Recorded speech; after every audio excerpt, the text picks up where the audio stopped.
بسم اللہ الرحمن الرحیم۔ السلام علیکم ڈیئر اسٹوڈنٹس، آج ہم سیوکس ایف اے پارٹ 2 جو بک ہے اس کا ٹاپک نمبر 3 پڑھیں گے۔ یہ ہے نظریہ پاکستان کی اہمیت، کہ نظریہ پاکستان کیا مدد دیتا ہے، نظریہ پاکستان کے ہونے سے کیا ہمیں پاکستان کے اندر کیا چیزیں نظر آتی ہیں۔ تو اس کے لیے سب پوائنٹس ہیں جس میں نظریاتی بنیاد ہے۔ یہ نظریاتی بنیاد ہی ہمیں پاکستان کو مزید مستحکم اور مضبوط کرتی ہے اور پاکستان کی روح کی حیثیت رکھتی ہے نظریہ، اور اسی سے ہی ایک وحدت کی صورت میں ہم سامنے آتے ہیں، اور ہم ایک مثالی ریاست کا قیام بھی نظریہ پاکستان کی وجہ سے ہی کر سکتے ہیں۔ قومی استحکام ہمارا اسی نظریے کا مرہون منت ہے، اور جمہوریت کی کامیابی بھی اسی نظریے کی وجہ سے ہے، اور ہم اسی نظریے کو قائم رکھ کر پاکستان کو صحیح حقیقی معنوں میں اسلامی ریاست بنا سکتے ہیں۔ چلیں آئیں ون بائی ون ان کو ڈسکس کرتے ہیں پوائنٹس کو۔ تو نظریاتی بنیاد میں ہمارا پاکستان اس نظریے کی بنیاد پر وجود میں آیا ہے، اور یہ نظریہ حقیقتاً پاکستان کی روح ہے اور اسی کی سالمیت اور تحفظ کا باعث ہے۔ تو یہ پاکستان بر صغیر جنوبی ایشیا کے لوگوں نے اسلام کے نام پر، ایک نظریے کے نام پر ہی حاصل کیا ہے، اور اسی کی وجہ سے ہی یہ مضبوط رہ سکتے ہیں۔ لیکن تاریخ نے ہمیں جو سبق دیا ہے، ہماری تاریخ کا ایک تاریخ باب ہے کہ 1971 میں ہمارا ملک 2 ٹکڑے ہو گیا، جب اس نظریے سے انحراف کیا گیا اور جو نسلی، لسانی اور علاقائی چیزیں تھیں وہ زیادہ طاقتور ہو گئیں۔ تو اب ہمیں جو چیز متحد رکھے ہوئے تھی وہ کمزور پڑ گئی، اور اب بھی ہمیں ہماری نظریاتی سرحدوں کو اس کے بعد بھی جو پاکستان ہے وہ تبھی ہم قائم رہ سکتے ہیں کہ جب ہمارا یہ نظریہ انتہائی مضبوط ہوتا ہے، اور مستقبل کے خطرات سے ہم نمرد آزما ہو سکتے ہیں۔ دوسرے نمبر پر وحدت کی بنیاد ہیں ہم وہی جو چیز پہلے ہم نے ڈسکس کی، جس سے ہم نے انحصار کیا اور انحراف کیا، تو اب وہی چیزیں روایات ہیں، ثقافتیں ہیں، مختلف نسلیں ہیں۔ یہ تمام چیزیں ہوتے ہوئے بھی ہم لوگ جب نظریہ پاکستان کے ساتھ مضبوطی سے جڑے رہیں گے تو ان کی اہمیت ہماری ذاتی زندگی میں تو ہوگی، لیکن ہماری قومی زندگی میں ان کی اہمیت اتنی نہیں، بلکہ نظریے کی اہمیت ہوگی، اسلام کی اہمیت ہوگی، اور دین اسلام ہمیں ایک دوسرے کے خونی بھائی کی طرح سمجھتا ہے۔ اس وجہ سے ہم ایک ہوتے ہیں، ہماری پہچان ایک ہوتی ہے، اور ہم ایک مذہب کی وجہ سے ہم ایک ہیں۔ تو علامہ اقبال نے بھی اس کو اسی طرح فرمایا ہے کہ اپنی ملت پر قیاس اقوام مغرب سے نہ کر، خاص ہے ترکیب میں قوم رسول ہاشمی صلی اللہ علیہ وسلم۔ ان کی جمعیت کا ہے ملک و نسب پر انحصار، قوت مذہب سے مستحکم ہے جمعیت تیری۔ یعنی جو مغرب جس طرح قوم سمجھتا ہے اس طرح آپ نہیں ہیں، آپ تو ایک مسلمان ہیں، رسول اللہ صلی اللہ علیہ وسلم کے ماننے والے ہیں، جس طرح انہوں نے آپ کو تبلیغ کی، ان سمجھایا، اور وہ اپنی علاقے اور نسل پر اپنا اس کو قوم سمجھتے ہیں، لیکن آپ مذہب کی وجہ سے ایک مضبوط قوم ہیں۔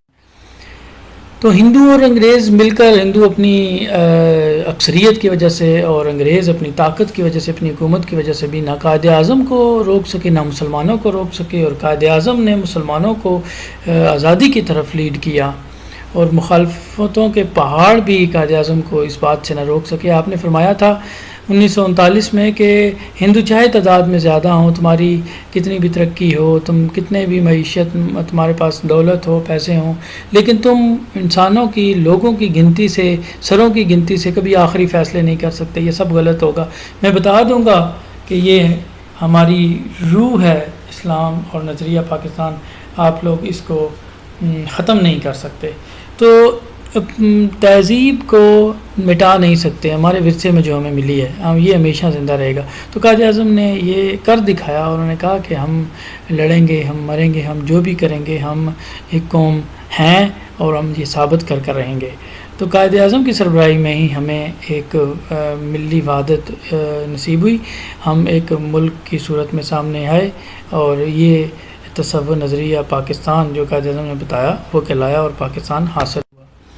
آگے مثالی ریاست کو دیکھیں تو مثالی ریاست ہم تخلیق کر سکتے ہیں۔ ہم نے تو لیا ہی یہ ملک ایک تو اس لیے تھا کہ ہم اس پر اسلام کے سنہرے اصولوں کے مطابق اپنی زندگیاں گزار سکیں، انصاف، مساوات، آزادی اور رواداری جیسی جو خصوصیات ہے وہ سامنے لا سکیں۔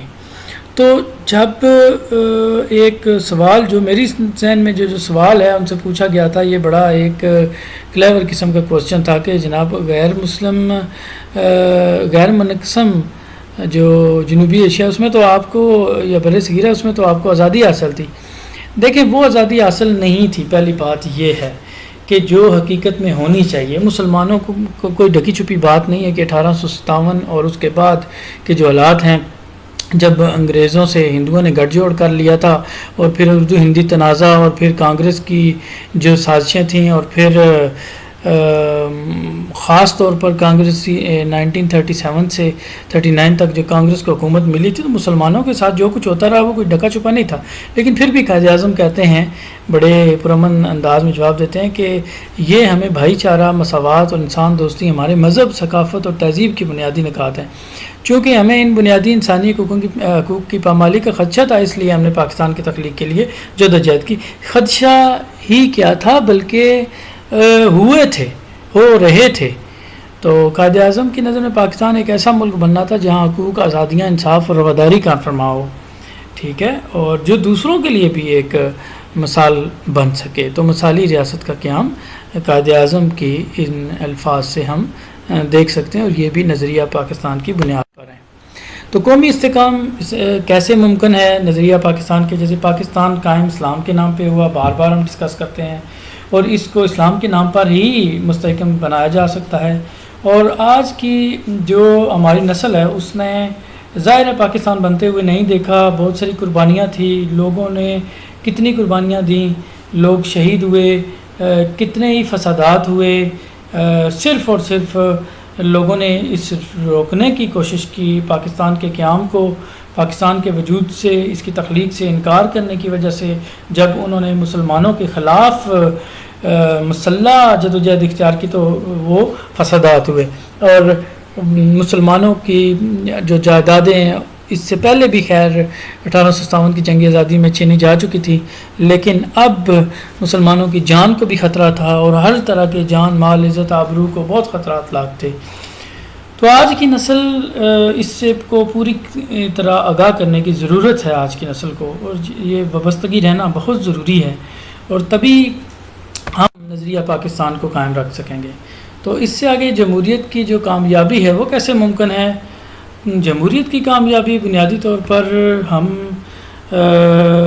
اس وقت پاکستان بن چکا اور زیادہ مسلمان ہیں، تو مسلمانوں نے ہی اس پاکستان کو چلانا ہے۔ تو اس میں صرف مسلمانوں کے جو حقوق کا وعدہ کیا گیا تھا اس کو فراہم کر کے ہم ایک خالص جمہوری ریاست بنا سکتے ہیں، کہ مسلمانوں نے یہ ملک بنایا تھا اپنے حقوق کے تحفظ کے لیے۔ اب اگر اکثریت کے بھی حقوق پامال ہوتے رہیں، جو حکومتیں ہیں وہ اپنا کردار ادا نہ کریں، تو پھر تو پاکستان بنانے کا کوئی فائدہ نہیں ہے، کوئی مقصد ہی نہیں ہے۔ تو یہاں پر اسلام ہمیں جو زور دیتا ہے، اور جمہوریت بھی جو ہمیں کہتی ہے کہ جہاں پر اکثریت کی رائے ہوتی ہے وہاں اقلیت کو بھی اس کے حقوق حاصل ہونے چاہیے، ان کو کوئی پریشانی نہیں ہونی چاہیے۔ یہی تو مسئلہ تھا ہمارا پاکستان بننے سے پہلے کا بھی، اور اب پاکستان جب بن گیا تو قائد اعظم نے تو واضح طور پہ کہہ دیا تھا کہ اس میں رواداری، انصاف اور جمہوریت ہماری بنیادیں ہیں۔ یہ جمہوریت کا بھی ستون ہے، یہ اسلام میں جمہوریت ایک اہم ستون ہے۔ اور قائد اعظم نے جب 1942 میں ایک تقریر میں فرمایا تھا کہ ہمارے وجود کا احساس اسلام ہے، ہم ایک ہیں اور ہمیں ایک قوم کی حیثیت سے آگے بڑھنا ہے۔ یہی جو چیز ہے وہ ہمیں ہمارے پاکستان کو قائم رکھ۔ اس سے آگے اسلامی ریاست کا بننا، اسلامی ریاست کی مضبوطی، ہمارا ملک اسلامی جمہوری ملک ہے، تو یہ بھی سمجھنے کی ضرورت ہے کہ ہمارا ملک جدید اسلامی جمہوری ملک ہے۔ قائد اعظم نے دو ٹوک الفاظ میں کہہ دیا تھا کہ یہ پاپائیت کی طرح نہیں ہوگا، یہ مذہبی حکومت اس طرح سے نہیں ہوگی جس طرح آپ کہتے ہیں کہ یہ صرف اور صرف اس میں مسجدوں میں بیٹھنے والے یہ حکومت کریں گے. یعنی مسجدوں میں بیٹھنے والے جتنے بھی مولانا ہیں، جتنے بھی ہمارے مذہبی اسکالر ہیں، جب بھی دیکھیں تاریخ قائد اعظم کو پتہ تھی کہ کس طرح عیسائی پیشواؤں نے سیاست میں آ کر کس طرح مذہب کو اپنے لیے استعمال کیا. تو یہ جو چیزیں تھیں یہ مکمل طور پر اس پہ قائد اعظم نے اس کی نفی کی ہے کہ ہماری مذہبی جو ہمارے پیشوا ہیں ان کا قائد اعظم کی سوچ تھی کہ ان کا کردار ہوگا بہت اچھا عملی کردار ہونا چاہیے اس کی ریاست کی مضبوطی کے لیے، نظریے کے تحفظ کے لیے. تو لیکن انہوں نے کہا کہ یہ ایک مذہبی پیشواؤں کی حکومت نہیں ہوگی جبکہ یہ ایک جمہوری اسلامی ریاست ہوگی. تو اس میں کوئی غلط فہمی نہیں ہونی چاہیے کہ پاکستان تھیوکریٹک ریاست ہے، تو یہ غلط فہمی نہیں ہونی چاہیے کہ ایسا ہے. یہ تمام عقائد کو برداشت کرنے کی قوت ہے. ان کا دوسرا اینگل یہ تھا کہ یہاں پر مکمل طور پر صرف مسلمان ہی نہیں بلکہ دوسرے لوگ بھی ہیں جن کو تعمیر و ترقی میں دوسری اقوام نے بھی شامل ہونا ہے جو اقلیت میں ہیں، اور ہمارے جو مذہبی لوگ ہیں اس کو انکار نہیں کرتے اس سے. تو 11 اگست 1947 کے اقلیتوں کے حقوق کے حوالے سے بھی انہوں نے بات کی کہ آپ لوگ آزاد ہیں اپنے عبادت گاہوں میں جانے کے لیے، یعنی اسلام نہیں روکتا آپ کو، آپ کا تعلق کسی بھی عقیدے سے ہے، حکومت کا اس سے کوئی تعلق نہیں. یہاں پر ریاست کی جگہ حکومت تھا تو حکومت کا اس سے کوئی تعلق نہیں ہے، ریاست تو اسلامی ریاست ہے. تو آپ جو سیکولر کہتے ہیں وہ ایسا بھی نہیں ہے، حکومت تمام لوگوں کو حقوق فراہم کرتی ہے، تمام شہریوں کو مساوی سمجھتی ہے. تو میں امید کرتا ہوں عزیز طلباء کہ آپ کو اگر یہ چیز آپ کا یہ لیکچر ہے اس میں کافی حد تک ایکسپلین ہو چکا، آپ کو سمجھ آئی ہوگی. اور اگر کوئی کوسچن ہے تو آپ مجھے وہ واٹس ایپ گروپ پہ ڈائریکٹلی مجھ سے پوچھ سکتے ہیں. اگلے لیکچر کے ساتھ انشاءاللہ پھر ملیں گے. تو تب تک کے لیے خدا حافظ، اپنا خیال رکھیے گا.